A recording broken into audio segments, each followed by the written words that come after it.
ছাত্র জনতার অভ্যুত্থানের আকাঙ্ক্ষাকে ধারণ করে আজ কেন্দ্রীয় শহীদ মিনারে আত্মপ্রকাশ করতে যাচ্ছে জাতীয় নাগরিক কমিটি। সেখানে আছেন সহকর্মী সাদিয়া আফরোজ। আমরা সরাসরি যুক্ত হচ্ছি তার সাথে। সাদিয়া, আজ কি কমিটি ঘোষণা করা হবে, বিস্তারিত জানাবেন।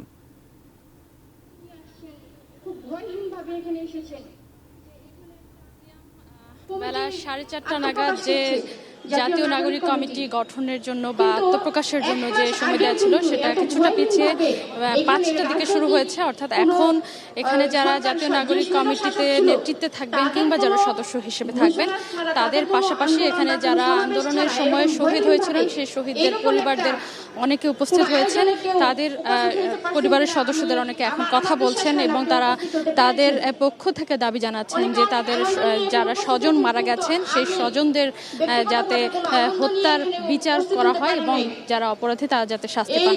এই বিষয়ে এখন কথা বলা চলছে এবং এর পরে আপনি জানেন যে জাতীয় নাগরিক কমিটির যারা সদস্য হিসেবে রয়েছেন তাদের কয়েকজনের নাম আমরা আপাতত জানতে পেরেছি। তাদের মধ্যে পরিচিত মুখ হিসেবে আমরা জানি যে ছাত্র আন্দোলনের সময়ে গুলি যাতে পুলিশ না চালায় সেই দাবিতে সেই বিষয়ে আসলে হাইকোর্টের দ্বারস্থ হয়েছিলেন যিনি আইনজীবী, তিনি মনজুর আল মতিন।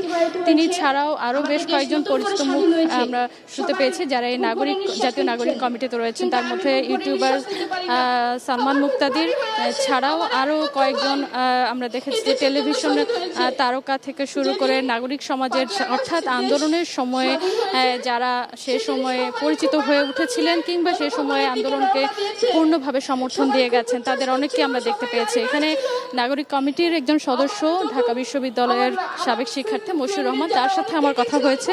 তিনি বলছিলেন যে এই জাতীয় নাগরিক কমিটির মূল স্লোগান হচ্ছে সংহতি, প্রতিরোধ এবং পুনর্গঠন। অর্থাৎ বাংলাদেশের রাজনীতির আগামী পথ পরিক্রমা কেমন হবে না হবে সে বিষয়ে আসলে কাজ করবে এই জাতীয় নাগরিক কমিটি এবং অর্থাৎ যাতে আগামীতে কোনো ধরনের বৈষম্য, কোনো ধরনের অবিচার কিংবা অনিয়মের শিকার না হন এই দেশের মানুষ, সে বিষয়ে এই জাতীয় নাগরিক কমিটি কাজ করবে। শিয়া বাটার ও ভিটামিন ই সমৃদ্ধ lily glam beauty soap. Lily always beautiful. এবং এটিকে রাজনৈতিক প্ল্যাটফর্ম হিসেবে তারা এখনই বলতে চান না, তবে তারা বলছেন এটি রাজনৈতিক প্ল্যাটফর্মের চেয়েও বেশি কিছু। অর্থাৎ তারা বলছেন যে বাংলাদেশের রাজনীতির ক্ষেত্রে যারা রাজনৈতিক দল আছে কিংবা রাজনীতির পথ চলায় কিভাবে হবে, অর্থাৎ সেখানে কি ধরনের দিক নির্দেশনা আসা দরকার সে বিষয়গুলো নিয়ে এই জাতীয় নাগরিক কমিটি কাজ করবে। এবং এখানে বৈষম্য বিরোধী ছাত্র আন্দোলনের লিয়াজো কমিটির যারা সমন্বয়ক আছেন, যারা লিয়াজো কমিটিতে যারা ছিলেন তাদের মধ্য থেকে অন্তত 5 জন এই জাতীয় নাগরিক কমিটিতে থাকছেন এবং এখানে আসলে শুধু কোনো নির্দিষ্ট মত বা পক্ষের লোক নন, নানান মতের নানান মানুষ এখানে থাকছেন বলে তারা জানিয়েছেন। এবং মশিউর রহমান আমাকে এটিও বলছিলেন যে এই কমিটি আসলে বড় পরিসরে কাজ করবে এবং এখানে আমরা যেটি দেখেছিলাম যে এখানে একটি বুথও করা হয়েছে যেখানে যারা এই কমিটির হয়ে কাজ করতে চান বা কমিটিতে থাকতে চান তাদের পক্ষ থেকে ফর্ম পূরণ করার মধ্য দিয়ে এখানে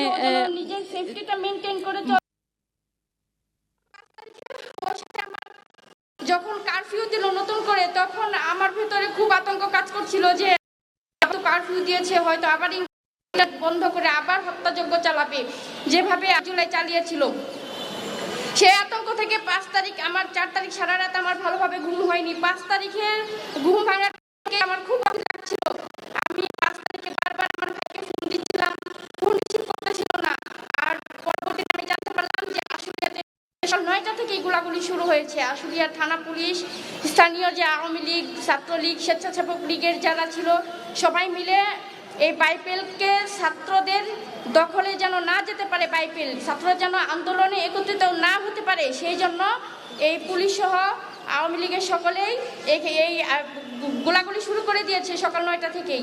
আমার সাথে যখন কথা হয় আমার ভাইয়ের তখন জানালো যে ও রাস্তায়। আমি বললাম লোকেশন কোথায়, বললো আমি বললাম পরিস্থিতি কি, বলে গোলাগুলি হচ্ছে। আমি একটু সরে যা তুই, বলে ভাগ্যে যা আছে তাই হবে। আমার ভাই এই স্বৈরাচারের বিরুদ্ধে আন্দোলন করে ওকে পদত্যাগ করা এবং এই দেশকে মুক্ত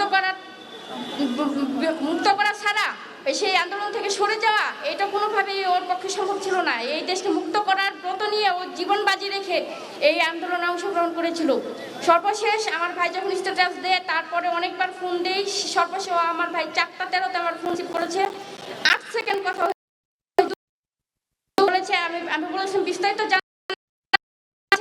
বারবার ওর। তারপর 6টার দিকে সংবাদ পাই আমার ভাইয়ের বুকে গুলি লেগেছে, ও হাবিব হসপিটালে নিয়েছে, ওকে মৃত অবস্থায় আছে। আমাদের চলে যাওয়ার জন্য দ্রুত আমার ভাইকে রাত্রে আমরা এখানে গাড়ি পাচ্ছিলাম না, সব বন্ধ ছিল। রাত্রে আমি 11টার দিকে পৌঁছাই, ওকে আমরা পৌঁছানোর আগেই ওর ভার্সিটি থেকে নিয়ে যায়, কারণ হাবিব হসপিটালে এত পরিমাণ মৃতদেহ ছিল এবং আহত সংখ্যা ছিল যে আমাদের ফোন দিয়ে বারবার তাড়া দিচ্ছিল যে লাশ রাখার জায়গা নেই, আপনারা দ্রুত নিয়ে যান, এখানে লাশ এবং আহত সংখ্যা এত বেশি যে রাখার জায়গা নেই। আমরা যাওয়ার আগে ওর ভার্সিটি থেকে ওকে নিয়ে যায়।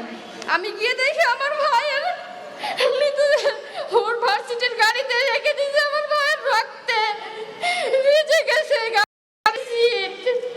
আমার ভাইয়ের ও নেগেটিভ রক্ত ছিল, রেয়ার গ্রুপ ছিল। আমার ভাই রক্ত ঝরে শেষ হয়ে গেছে। আমার ভাইয়ের বুকে গুলি করেছিল, একটা গুলি আমার ভাই সব রক্ত শেষ করে দিয়েছে।